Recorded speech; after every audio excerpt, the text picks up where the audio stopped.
Here we have a real life example of what we've been talking about in the earlier lesson.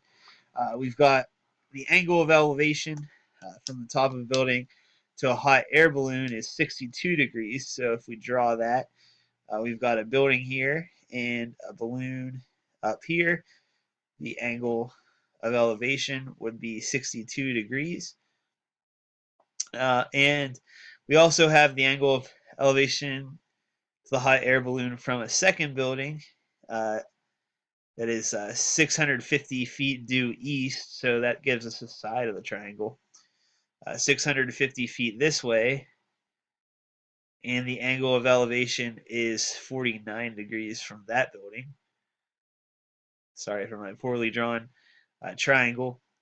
But this should actually give us all the information we need to find the distance from the hot air balloon to each building. So if we call this x from building 1 and y the distance from building 2, as you can see, that's going to help us use the law of sines to figure out those uh, numbers. So the problem is the angle we're missing that's opposite of the 650. This angle here is, and I should denote that these are all separate angles, but we're missing this angle.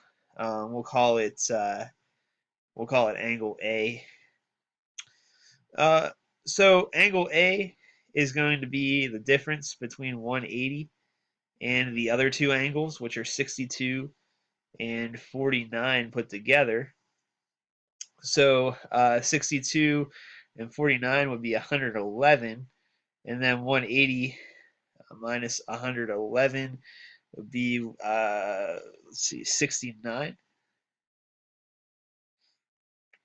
So then this angle A is 69 degrees, and it corresponds with 650.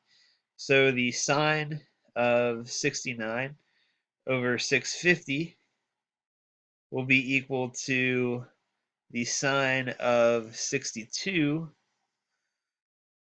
over the y length. And my other ratio that would hold true is that the sine of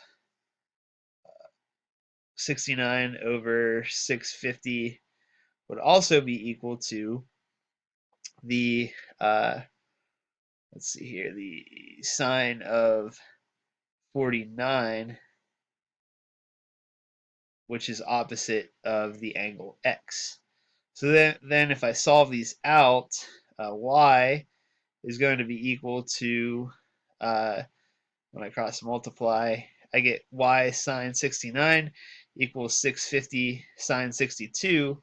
So essentially 650 sine 62 over sine 69. And same goes here for x. If I cross multiply, I get x times sine of 69 equals 650 sine 49. So when I divide that out, I'll get 650 sine 49 over sine of 69. So when I put that into my calculator, 650 times sine of 62 over sine of 69, I get 614.7 for y.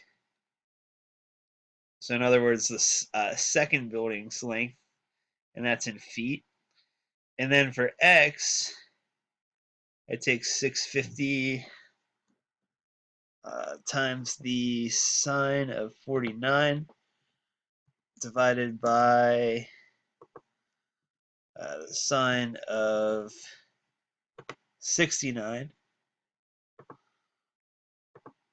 and I'm going to get 525.5 feet for the other distance. So again, very similar to what we learned in the first example, but just a way to apply that to a real life scenario. So here's one that you can try, and they even have a diagram included for you. See if you can get the correct length.